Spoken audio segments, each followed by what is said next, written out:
miền đông theo tình đâu quay còn anh sẽ chuyện đời khi nào nói em anh dân lòng anh tìm dấu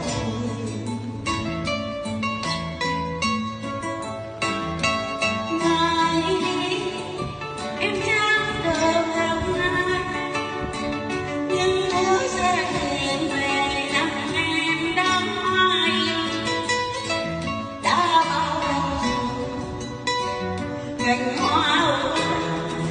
mở mang